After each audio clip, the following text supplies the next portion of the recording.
Alrighty, welcome to Sound of the Loons, brought to you by Alina Healthcare Orthopedics. Just another fantastic episode where we get to bring you the best and the brightest, of course, Minnesota United. This time, we get Wil Trapp, who is in Florida, and I just got done shoveling slush and slop off my driveway, so I don't want to hear anything about the weather. And now it looks a little like fluorescent lighting by you right now, but at least I'm assuming it's sunny outside.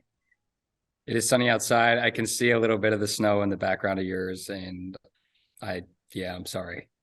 Yeah, it's a tricky one because you were born in the Midwest. You know all about it. I get it. Ohio's not quite Minnesota, but then you spent a little time in Miami where it's, sunny and humid and warm. And then now you're back in Minnesota again as far as playing career. But at the end of the day, you got to find grass. You got to find real grass for preseason. That's the most important thing. It really is the most important thing. While we do a great job up in Minnesota in the early week of preseason to find a place to train and be on artificial turf, when we get to a place where there's sunshine and grass, it's almost like a shot in the arm for everybody. So it's been great to be down here. Well, I remember growing up, the first tournament on grass, like we'd go somewhere warm in the winter time, maybe around the holidays, and you'd get to Florida or you go to, San Diego or you go to Arizona. It was like, you get off the plane and you step on that real grass. It's this whole like just kind of come to Jesus moment for the whole team. We're like, oh, I don't care if you're going to run us. I don't care what you're going to do, but we can actually pass a ball that's going to be predictable. That's kind of nice. Yeah, exactly. And we do. We appreciate the domes. We appreciate the bubbles. My daughter's playing soccer now here. And I remember when I grew up, I think there was one dome to play in, one bubble. So we were training sometimes at 11 o'clock at night, but we didn't care as long as you could kick a ball. Well, now everybody has a dome. Everybody has a bubble. Everybody has fake turf. But there is something about getting out because you're not under that gray dome anymore. No matter how awesome, you try to make it in Minnesota, it's just not quite like the real vitamin D. No, it's not. And I mean, I don't know. I think for us as players, so much of it is like, especially me, right? Pasty white dude showing up after the amount of time that I was at home in Columbus. It's like, oh man, the skin is craving a little bit of this. Again, we're super happy to be down here and we're excited for what's going to be a great trip with, some good teams to play against. Yeah, let's get right into the preseason because I don't know about you, but did that offseason feel long? Did it feel short? Did it feel, you had the World Cup squished in there, which was phenomenal. Great to watch and support. I know you, of course, have been a part of the U.S. men's national team in the past and have your own caps to speak of, but watching the U.S. men and then watching the World Cup in that final, but getting back into the swing of your own soccer, did the offseason feel long or short for you? I think it stretched in a long way, just because of, you think about when we ended in mid-October, and you get 2.5 full months really. But it was amazing to have like these little splashes of soccer intermixed, right? You watch every single game of the World Cup, and the World Cup ends in such a flourish with that amazing final. I think it really just energizes you for the start of the season, which was only 2.5-3 weeks after that game. So preseason, I think everybody came in energized and feeling good, but ready to go, because ultimately I think you just want to train again. You want to play again. You want to see your teammates again. And we've been fortunate for that. Well, and I think sometimes at the end of a season, whenever that end of the season comes, whether it's regular season after the first round of the playoffs, whether you make it farther, everyone needs maybe a little bit of a mental, emotional, physical break. But then by the time you're back in, all you can do is just cannot wait to see those teammates, can't wait to see, who's coming in, how everybody's coming in, the guys that you don't maybe communicate as much with in the off season, and kind of get back on track. Yeah. And what I think is so brilliant about preseason is it's like unbridled time for us all to be together. Right. And so you have that time away from each other where you don't see, you don't talk quite as much as you want. And then now it's like, bang, we're in the same rooms, we're in the same meals, we're doing it all. And I think that's like the special part about culture building and team building within preseason is you really get to launch back into being a group again. And I think ultimately all of us, yeah, you can run, yeah, you can play small sided when you're away in the off season, but to get back into like soccer mode, right, where it's tactical and the training sessions, it feeds you a little bit more. And I think all of us were itching for that. When you look at, I want to go back a little bit in the sense that we can sit here and talk Minnesota United and we've talked about the World Cup, but even in your career, now that you've been around as long, I think you just had was it the big 3-0, the big 30th? I mean, it's all downhill from here, that kind of a concept. Was that your birthday not too long ago? Mm-hmm, mm-hmm. Yeah, just Well, a couple days ago.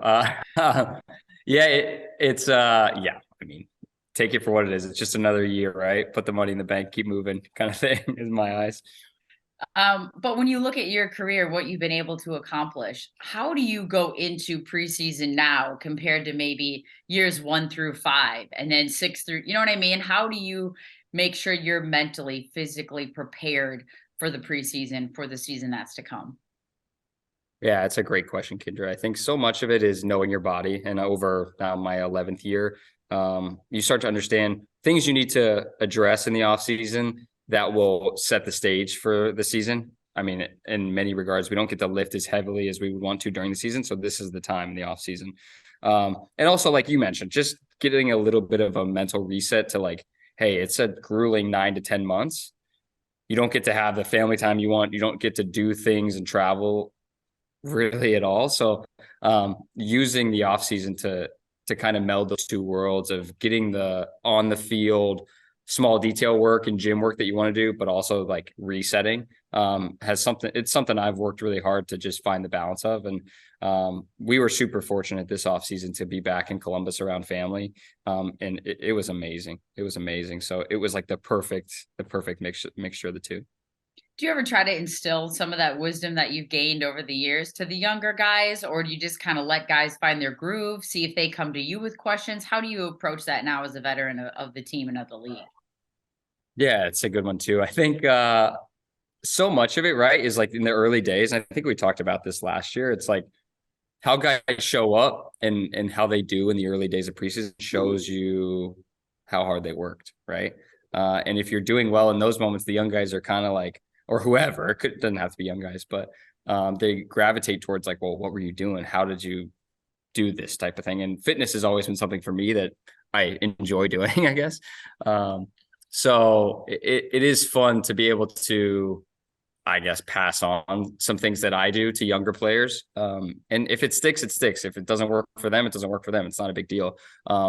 But what I love about young players that are curious is it shows a mindset to grow. And for me, that's very magnetic. And that's what's helped me for most of my career to continue to play season after season and move forward. So when I see that trait in young players, it really gets me excited.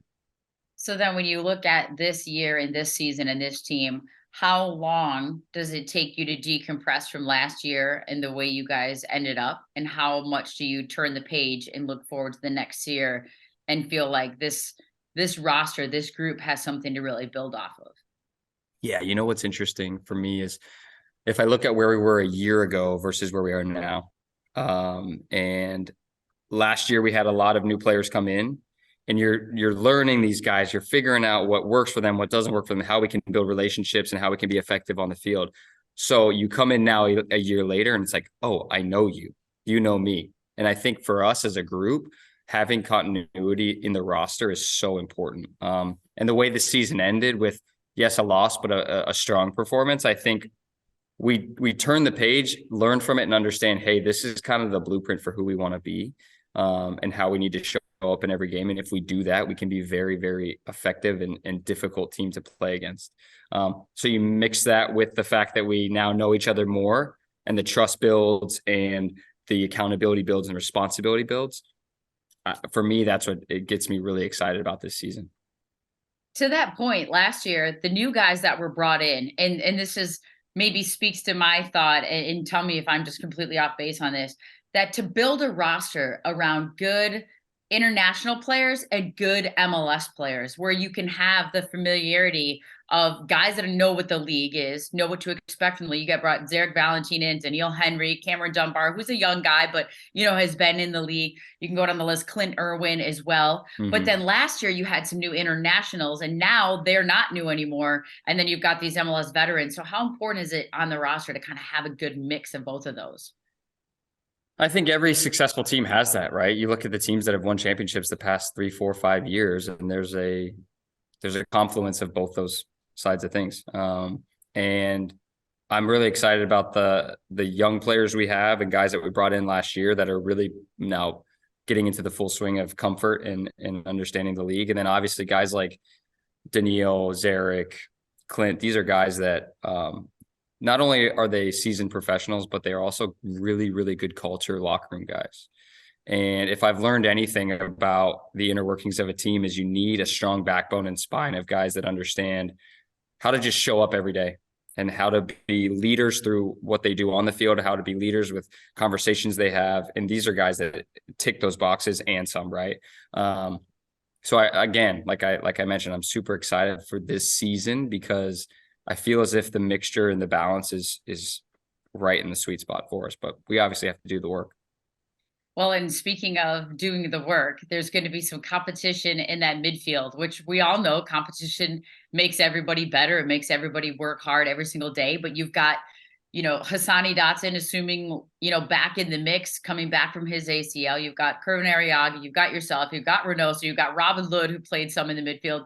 I mean, Josef Rosales. We can go down the list of this, wealth of midfielders that you guys have. How do you see that core shaping up, and how do you see yourself fitting into this mix? Yeah, look, it's great to have competition. It's great to have quality. And ultimately, I think that makes everybody better. And Adrian does a really good job of pushing us all forward, and ultimately the guys that are performing best will play. And I think that's what he does a great job of eliminating some of the guesswork, I guess, for players and saying, hey man, like this is what's working for us, we're going to stick with it. And ultimately I think as players you want to keep playing when you're playing well, and Adrian does that. Well, speaking of that, though, the communication aspect, we talk about competition being good physically on the field, and whether that's at training or whether that's actually in a match, whatever it might be. Everybody, as we know, in a team sport wants everybody to do well, but at the same time, you're holding each other accountable.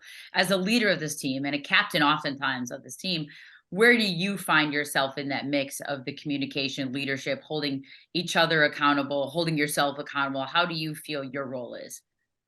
Yeah, I mean, as the captain of the team, I've never had an issue holding myself accountable. That's just who I am.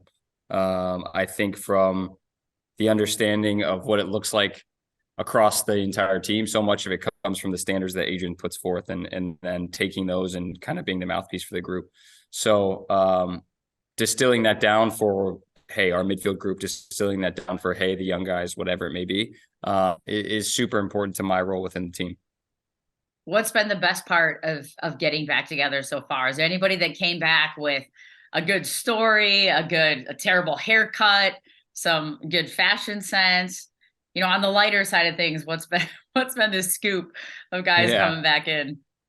Oh man, I'm trying to think of something specific. Ultimately, I think there's been some super impressive kids that have come in. I mean, I think I look at like Cam Dunbar as a young kid that's come in, guns blazing, and great personality, just kind of a starlet in our group that guys have really grown to enjoy and love his personality. Bad haircuts, haven't seen too many. We're all bundled up because it was so cold up in Minnesota. So the fashion decisions weren't too bad. Yeah, right now it's just been like maybe some poor DJ songs in some of the mixed van groups that we put out there. I've heard some complaints about a couple of DJs. But other than that, nothing crazy. Not the DJ, like DJ Taylor. You're talking like disc jockey DJ mixing the music. Disc jockey. Yeah. Disc jockey on the music, not I DJ just wanted Taylor. to make sure. I didn't want DJ Taylor to get thrown under the bus there, Yeah, I mean, maybe there are some complaints about DJ, but I don't think so. When you also look at the guys that are coming back, and I know we're talking about Dibassy, still dealing with this crazy ruptured quad injury. That's just a freak of nature in that sense. when you look at this group, that back line, Dane St. Clair coming off a World Cup, which I know he didn't play in it all, but what an experience for him to be a part of that. What are you most excited about? And we can talk about the goal scoring and Luis Amaria back in the mix. Mender Garcia now year number, 1.5, 2 years for him where he'll feel more comfortable. What were you most excited about returning this season? Yeah, a great question. I mean, I think unfortunately for Bakai's injury, right? But he seems to be looking really good. Just great to see him now back in the mix in terms of at the facility and moving around and doing some work in the gym. Hassani, another guy that had a tough injury last year that is now back on the field a little bit, doing some of the work with the boys. So it's great to see those guys making progress. That's really important. Now, in terms of the excitement in the front half of the team, I think guys have come in sharp and they look really, really hungry this year in the attacking part of the team. And ultimately, like we said, competition wise, it's always about, especially in those positions, guys that can put the ball in the goal. And I think what's been fun to see is they showed that they did the work in the offseason, but even more so that they're committed to being guys that can score goals for us. And ultimately, we know that when we score goals, we win games. So that was really fun to see, kind of the onus put on guys' shoulders and them taking up that responsibility. You mentioned Cameron Dunbar as one of the young guys that Minnesota United got from LA Galaxy. And I know he didn't play any first team minutes last year, but he had prior, and he's only 20 years old. Adrian Heath told me last week that the second Cameron Dunbar found out that he was coming to Minnesota United, he asked for every tape of every game of Minnesota United's last year, had already watched every single game. What does that say to you about him and his personality and his willingness to kind of do the work? Yeah, I didn't know that story, but that doesn't surprise me just getting to know him now. He has like I touched on earlier, a curiosity to grow. He likes to ask questions, but he also has a self-confidence about him that I think is really impressive for a kid his age. And you see it on the field. There's a capacity to run behind. There's a capacity to get the ball in tough spots and pockets. And he's always wanting to make good plays and make good decisions. And you see that even in the first week, guys start to trust him more and more and more. And he has a really high ceiling, and we're very, very happy to have him. When you look at MLS, the league in general, the offseason, what teams did or did not do when you're kind of, and I don't know how much you even keep an eye on stuff during the offseason or if you just kind of step away from it all, but what are you surprised about? Who do you think maybe grew the most in the offseason? The Western Conference we know is always crazy, but you got St. Louis coming into the league this year. What are you kind of most impressed with in the offseason? Yeah, I think every year the league gets more difficult. It always gets harder to make the playoffs every season. And to be honest, in the offseason, I kind of disengage quite a lot. Try to just focus on myself and focus on things I want to work on. But yeah, I think the champions, I mean, they added a U.S. international to their roster in Aaron, who I think will make LAFC a tough team above what they already are. But yeah, teams are ever looking to improve, and we have to do the same, and we have to adjust and move forward. And I think we have a roster and a culture of players that understand that and desire to do big things. Speaking of real quick about LAFC, and I haven't talked to you since the MLS Cup final. What did that say about this league when you had Philadelphia, who's built a completely different way than LAFC is built a completely different way? And you had that kind of a game, that kind of a competition. And, people are always pushing the spending the money. I shouldn't say people, I don't want to generalize. But what does that say about this league and how it's grown and how you can really build the team? Kind of one from an academy, one from buying and spending some more money. What did that tell people, you think? I think good coaching and a strong idea of who you want to be is important. And you see that with Jim Curtin's Philadelphia the past 3-4 years. They've been a stellar team with young talent that understands who they are and what product they want to put on the field. And LAFC, obviously, Steve's first year, I think he did an amazing job in many respects, but completely different model. But ultimately, it comes down to a goalkeeper stepping up into the gap when he needed to be called upon, a former teammate of mine, and just performing. And that's what's amazing about, I think most amazing about that game is it's a back and forth match, but then you have a goalkeeper that's literally cold, comes onto the field and wins the game for them. So big shout out to my guy, John McCarthy, because I was so happy for him. Yeah, that was a crazy moment. Aside from the moment prior to that with Kripo getting the injury that caused McCarthy to come into the match. But yeah, I think that it was just like a true testament to that there is no one right way to build a team and to build a roster in this league. And because of the roster rules and because of the way things have to happen and all the different stipulations in the league, it really comes down to the players on the pitch and the coaching and the tactics and the philosophy and everybody kind of being on the same page. Absolutely. And I think that's football in general though, isn't it? Yeah, yes, it is. Absolutely is. But it's nice to, give MLS some love. And I think that especially after, we just see more players coming over here, whether it's from international and after the World Cup and seeing how well the US men did in general. I know not all those guys play here in this league, but um, last but not least, what do you look to get out of preseason as an individual and then also as a team where and I'm not saying results because we all know you could win every game or you could lose every game and it doesn't necessarily mean how the year is going to go for the team. But what do you look and kind of check boxes maybe as you're going through preseason as an individual and as a team? Yeah, I think on a broader scale, so much of it is about obviously building the fitness base, getting 90 minutes fit, but within that, being able to sustain the level of soccer that we want, defensively attacking, for those 90 minutes. And that's the biggest part for me on a collective side is, can we implement the things we want from transitional attacking defensive parts of play, phases of play, consistently through the preseason and do it and sustain it for 90 minutes, because once the season starts, you have to have that box ticked. Beyond that, I think from a culture perspective and from a team perspective, so much of it is about just hardwiring these pathways in our brains of here's how we want to score, here's how we want to defend, and these are the plays to make within our structure. So that's super, super important in a preseason and kind of the vision at the end of it that you should be hitting. And then I think the individual part of it is basically a microcosm of that. What are my roles within these phases of play? Am I 90 minutes fit? Am I hardwiring these pathways to perform in these phases of play? So it's really hand in glove in a lot of ways, but I think the push day by day is just, can I get fitter? Can I get sharper? Can I be listening and learning every single day? Well, I appreciate you taking the time. I know you guys are in the midst of 2 days and everything else, so I'll let you get back to work. Enjoy the sunshine, enjoy the warmth in Florida, and good luck in the preseason matches. Everybody stay healthy, get fit, Thanks, and Kyndra. we'll talk soon. Thanks, Will. Appreciate it. Yep.